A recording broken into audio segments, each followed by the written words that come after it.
రైతులకు అండగా నిలిచేందుకు త్వరలో ఉమ్మడి పశ్చిమ గోదావరి జిల్లాలో వైసీపీ అధినేత జగన్ పర్యటించనున్నారు.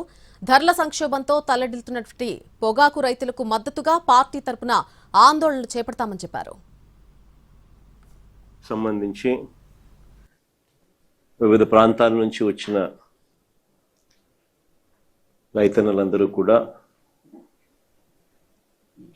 మనం పడతా ఉన్న బాధలు, మనం పడతా ఉన్న సమస్యలు ఏ రకంగా ఇవాళకి దాదాపుగా 94 రోజులు అయినప్పటికీ కూడా వేలం మొదలై ఇవాళకి కూడా కేవలం 20% కూడా కొనుగోలు చేయని పరిస్థితులు రాష్ట్రంలో కనిపిస్తూ ఉన్న నేపథ్యంలో మామూలుగా 100 రోజుల్లోనే ప్రక్రియ పూర్తి కావాల్సిన చోట అలాంటిది 94 రోజులు దాటినా కూడా ఇంతవరకు కేవలం 38 మిలియన్ కిలోలు మాత్రమే కొనుగోలు చేసి, అంటే దాదాపుగా పంటేమో పండిందేమో 232 మిలియన్ కిలోలు, కొనుగోలు చేసిందేమో 38 మిలియన్ కిలోలు, అంటే కేవలం 16.5% పండిన పంటలో మాత్రమే కొనుగోలు చేసిన పరిస్థితులు. ఇలాంటి పరిస్థితుల్లో నిజంగా 100 రోజుల్లో ప్రక్రియనే పూర్తి కావాల్సిన చోట 94 రోజులైనా కూడా కేవలం ఇంత తక్కువ పర్సంటేజ్ మాత్రమే కొనుగోలు చేసిన నేపథ్యంలో ఏ రకంగా రైతు బతకగలుగుతాడు? ఇంకా ఎన్ని రోజులు ఇది ప్రక్రియ సాగుతుంది?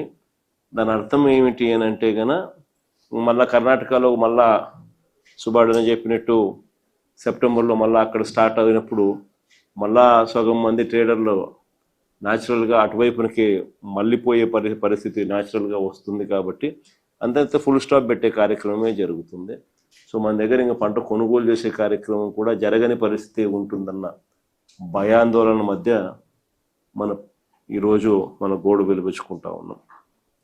నిజంగా చంద్రబాబు నాయుడు గారు రివ్యూ మీటింగ్లు పెట్టి 200 ధర తగ్గకూడదు అని చెప్పి ఆయన చెప్తే, ఆయన చెప్పిన మరుసటి రోజే పొదిల్లో 179, టంగుటూరులో 184, కనిగిరిలో 184, కందుకూరులో 186, జంగారెడ్డిగూడెంలో 170, గోపాలపురంలో 170 ఈ రేట్లకు తగ్గిపోయి కొనుగోలు చేస్తూ ఉన్నారు అని అంటే సిండికేట్కి ఏ రకమైన బలం ఉంది అన్నదానికి నిదర్శనం ఇది. నిజంగా మొట్టమొదటిసారిగా అసలు టొబాకో బోర్డు ఎందుకు పెట్టినారు?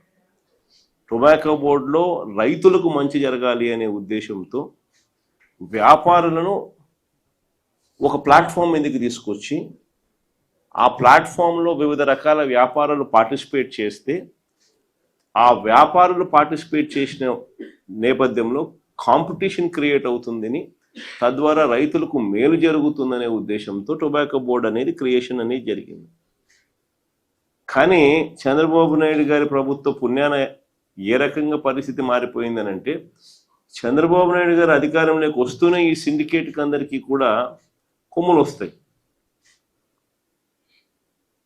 సిండికేట్ మొత్తం ఏకమయ్యి చంద్రబాబు నాయుడు చెప్పేది మాత్రం చెప్తా ఉంటాడు, మనం చేసేది మనం చేస్తూ ఉంటాం అనే ధైర్యము ఈ పంటే కాదు, ఆక్వా పంటకైనా అంతే, ఈ పంటకైనా అంతే, ఏ పంట అయినా అంతే.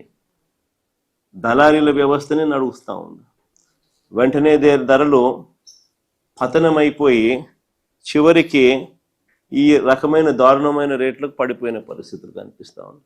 చివరికి ఇంకా రైతులు ఇంకా ఏదో ఒక రేటు కొనుక్కోండి నాయన, మేము మమ్మల్ని బతికించండి స్వామి అనే పరిస్థితిలోకి రైతులు తెగ అమ్ముకునే పరిస్థితిలోకి వ్యవసాయం అంతా కూడా దిగజారిపోతా ఉన్న పరిస్థితులే కనిపిస్తూ ఉంది.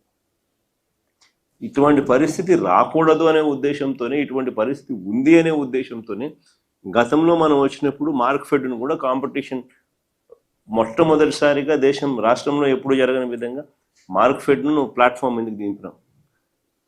ఎప్పుడైతే మార్క్ఫెడ్ను రాష్ట్ర ప్రభుత్వం ప్లాట్ఫామ్ మీదకి దింపి, ఎప్పుడైతే కొనుగోళ్లలో పార్టిసిపేట్ చేసే కార్యక్రమం ఎప్పుడైతే రైతుల తరపున మార్క్ఫెడ్ రంగప్రవేశం చేసిందో, అప్పుడు మార్కెట్లో కాంపిటీషన్ జెన్యూన్గా క్రియేట్ అయింది. ఆ రోజుల్లో మార్కెట్లో మనం ఆ రకమైన కాంపిటీషన్ క్రియేట్ చేయగలిగినాం కాబట్టి సిండికేట్ను, కార్టెల్ను బ్రేక్ చేసినాం.